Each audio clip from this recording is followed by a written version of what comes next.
L'employeur a l'obligation de faire cesser tout cas de harcèlement moral dans son entreprise. Mais comment en avoir connaissance? Les réponses de Laurent Cruciani.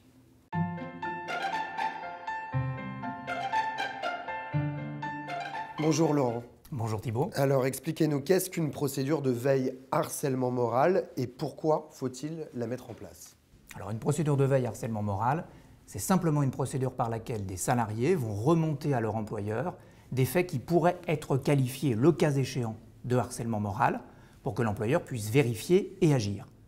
Pour cela, il faut travailler en partenariat avec le CHSCT ou les délégués du personnel pour les plus petites entreprises, de manière à ce que des salariés qui n'oseraient pas remonter certains faits à l'employeur puissent en parler aux membres du CHSCT.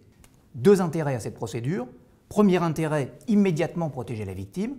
Deuxième intérêt, éviter de voir la responsabilité civile ou pénale du chef d'entreprise engagé, étant précisé que concernant un harcèlement moral, la peine peut aller jusqu'à 2 années d'emprisonnement et 30 000 € d'amende. Alors comment mettre en place cette procédure de façon simple mais aussi efficace? En étant, comme vous venez de le dire, simple et efficace. C'est-à-dire que dès que des faits précis, datés, nominatifs sont remontés à l'employeur, suivre 3 étapes.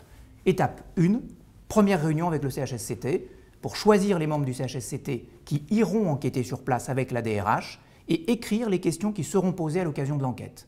Étape 2, enquête sur place, dans le service, pour entendre la prétendue victime, le prétendu harceleur et les potentiels témoins, rédiger un compte-rendu.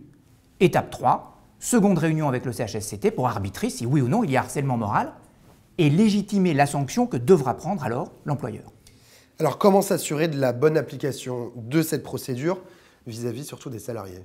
Par 2 moyens très simples. Premier moyen, une information devant être faite à tous les salariés pour leur expliquer ce que peut être le concept de harcèlement moral, les éléments caractéristiques.